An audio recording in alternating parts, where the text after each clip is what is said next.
I need to get this off my chest because I feel like I'm going insane. This is a throwaway account because some of my friends use Reddit. I've been with Bianca for 2 years. We met at a game night hosted by our mutual friend Miguel, 28M. Bianca was the life of the party that night, making everyone laugh, organizing games, mixing drinks. I'd just gone through a rough breakup 6 months before and wasn't looking for anything serious, but Bianca changed that. Bianca is smart, ambitious, and everyone loves her. When we started dating, she was upfront about her ex, Harry, 31M, working at the same company. They dated for a year before she joined, and she insisted their breakup was mutual. According to her, they stayed professional at work and barely interacted outside meetings. I had no reason to doubt her. She was always open about when they had to work together and never seemed weird about it. Our relationship moved pretty fast. Bianca was everything I wanted. She was spontaneous but responsible, funny but driven. Within 6 months, we moved in together. Everyone said we were perfect together. Her family welcomed me immediately. Her mom treated me like a son, and her sister Kate became one of my closest friends. Even my parents, who are usually skeptical about my relationships, loved Bianca. We had a solid friend group. Besides Miguel, there was Jenny, 27F, who's been Bianca's best friend since college, Mike and Lisa, both 28, who we met through work events, and several others. We did weekly game nights, monthly camping trips, and basically spent all our free time together. I really thought I'd found my people. Everything seemed perfect until last week. I was at work when I got a message request on Instagram from Harry. I almost ignored it, but curiosity got the better of me. He'd sent several photos of Bianca, intimate photos that were clearly recent. In one, she was wearing the necklace I gave her for Christmas. In another, the nail polish matched what she was wearing just last month. I left work early and went home to confront Bianca.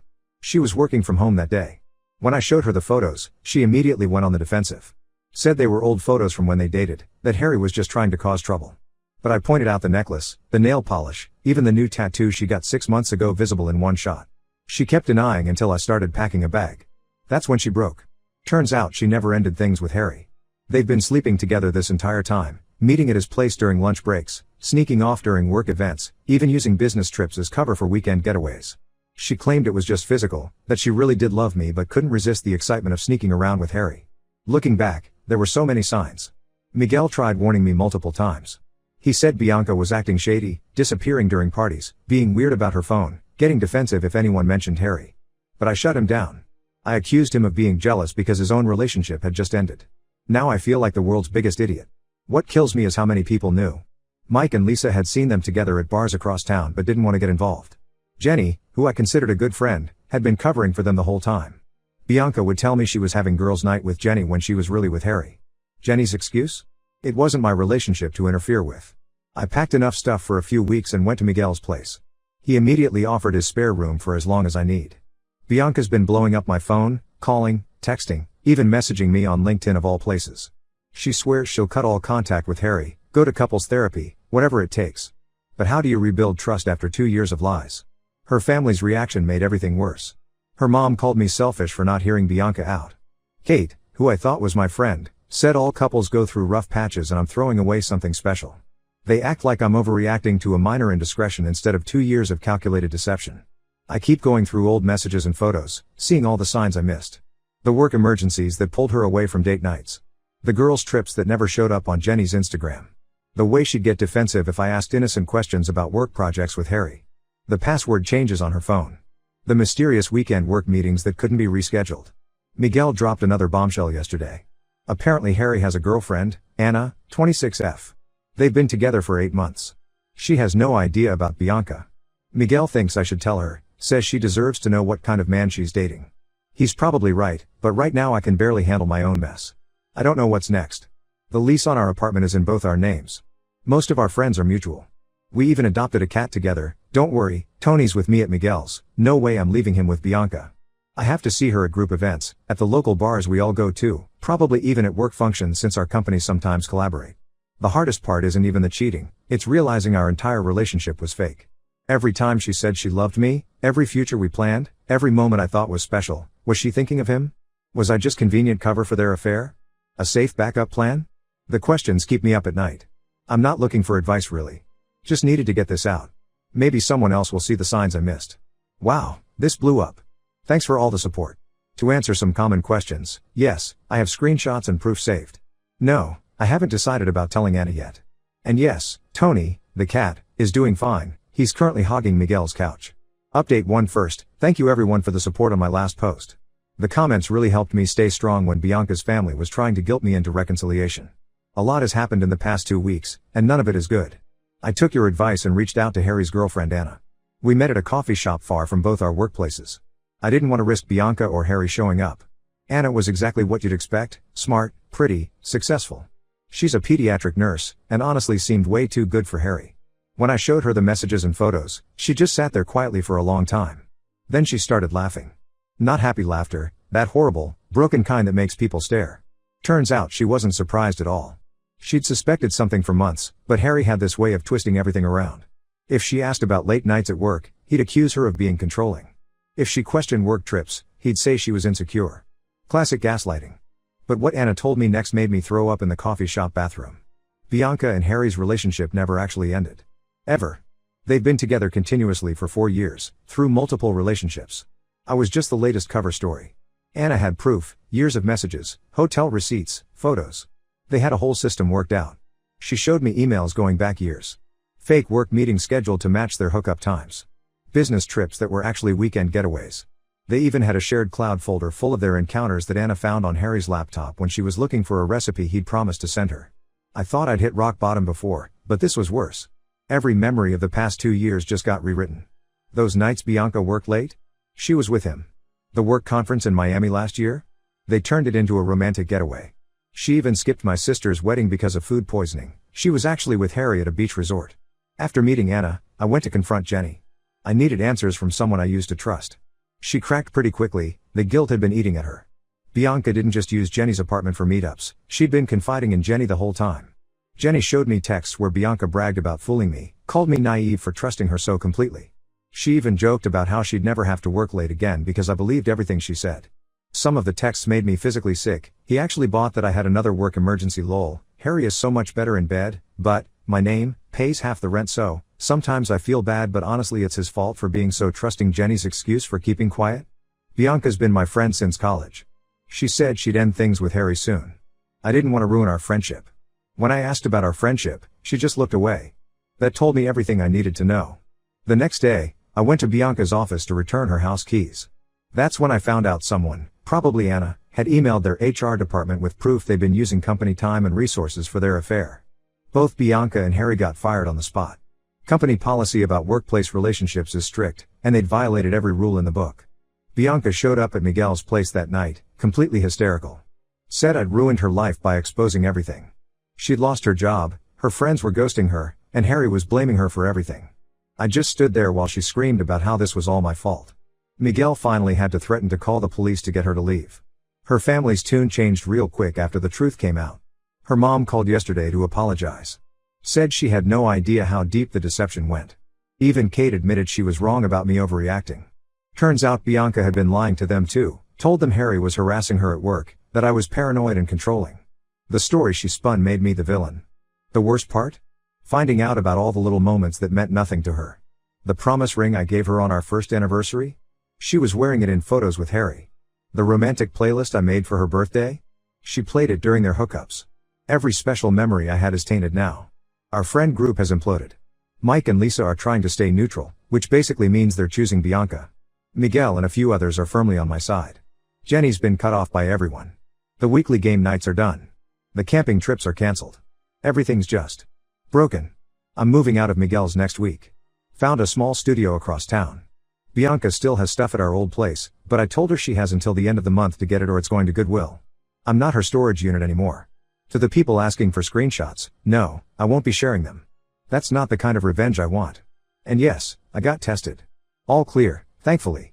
Update 2. This update is hard to write. Every time I think this situation can't get worse, it does. The amount of lies and deception that keep coming to light is staggering. After my last update, Bianca and Harry's former coworkers started reaching out. At first, it was just a few DMs expressing sympathy. Then the floodgates opened. Turns out Bianca and Harry were literally the office joke. Everyone knew about their supply closet meetups, their extended lunches in his car, and their fake meetings in unused conference rooms. The most disgusting part? They had office betting pools about my relationship. People were actually wagering money on when I'd find out about the affair. One of the accountants, Dave, sent me screenshots of their office group chat. They called it the other man pool. The things they said about me. I couldn't eat for 2 days after reading those messages. Anna and I have been talking regularly, comparing notes and timelines. The level of coordination between Bianca and Harry was insane. Remember the food poisoning incident I mentioned? That weekend at the beach resort? They took photos together, eating at fancy restaurants while she was supposedly sick in bed.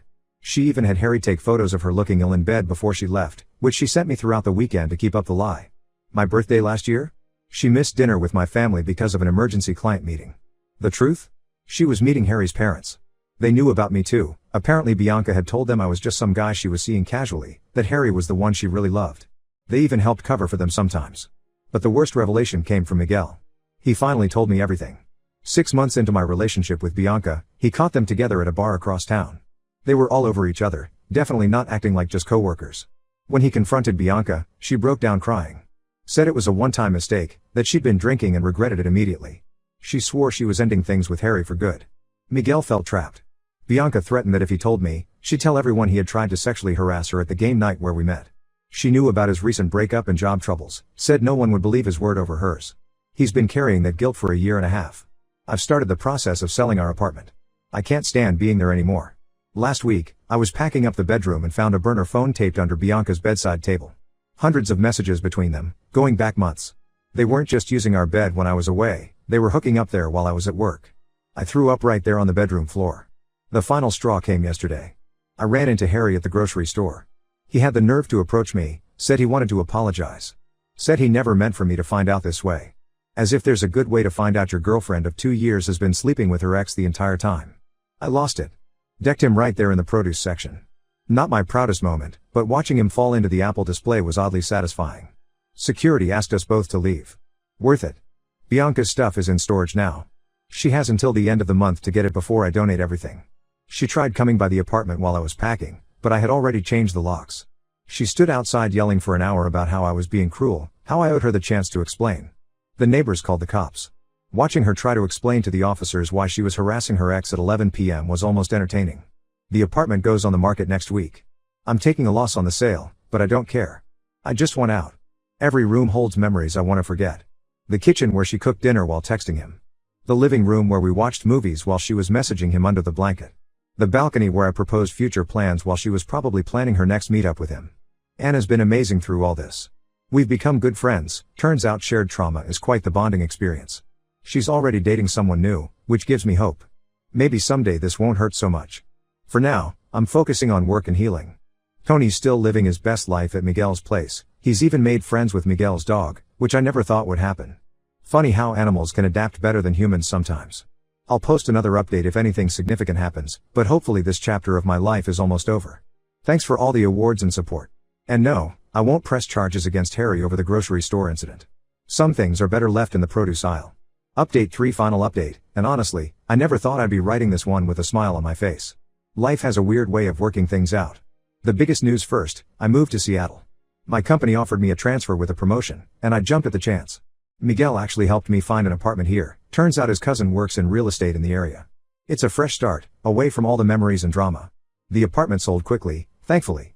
I took a small loss, but my mental health was worth more than the money. Bianca's stuff? She never came to get it from storage. I donated most of it to a women's shelter and sold the expensive items, then donated that money too. It felt good turning her lies into something positive. Now for the karma part, Bianca moved in with Harry after the apartment sale. She was practically bragging about it on social media, posting about how sometimes you have to lose everything to find your true path and other inspirational nonsense. Well, guess what? Last week, Anna forwarded me some interesting messages. Bianca caught Harry sleeping with their new coworker at his marketing job. Apparently, he's been doing it for months, since before Bianca even moved in. The irony? Bianca found out the same way I did, through photos sent to her phone. She's been trying to contact me non-stop since then. Calling from different numbers, sending emails, even tried to reach me through LinkedIn again. Her messages are all about how she made the biggest mistake of her life and finally understands my pain. I haven't responded to any of them. Jenny reached out too. Sent me a long email about how watching Bianca lose everything made her realize what a toxic friend she'd been. She's in therapy now, working on her issues with codependency. Good for her, I guess, but I'm not interested in reviving that friendship. Some betrayals you don't come back from. The mutual friends who knew and stayed quiet? Most of them tried to apologize once the full story came out. Mike and Lisa sent a particularly long message about how they should have told me what they saw. I replied with a simple, thumbs up, and blocked them. Miguel says I'm petty. He's not wrong. Speaking of Miguel, he's actually moving to Seattle too in a few months. Got a job offer here that he couldn't refuse. And yes, he's bringing Tony with him, they become inseparable. Never thought my cat would choose my best friend over me, but I can't blame him. Miguel's place has better windows for sunbathing. Anna and I still talk regularly. She's engaged to that guy she started dating. Turns out sometimes good things can come from bad situations. She's actually the one who encouraged me to start dating again. Had my first date last week with someone from work. It was nice, but I'm not rushing into anything. The most unexpected development? Harry's parents reached out to apologize. They sent a long letter explaining how ashamed they were for their part in the deception. Apparently, they've cut contact with Harry too after finding out he did the same thing to Anna and now to Bianca. Karma really is making her rounds. Sometimes I still have moments where it all hits me again. But they're getting rarer. The other day, I realized I hadn't thought about Bianca all week. Progress, I guess. To everyone who followed this saga and offered support, thank you. Your comments helped more than you know. And to anyone going through something similar, it gets better. Maybe not today or tomorrow, but eventually. This is definitely my last update. Time to close this chapter for good. Though I have to say, watching Karma work her magic has been pretty satisfying.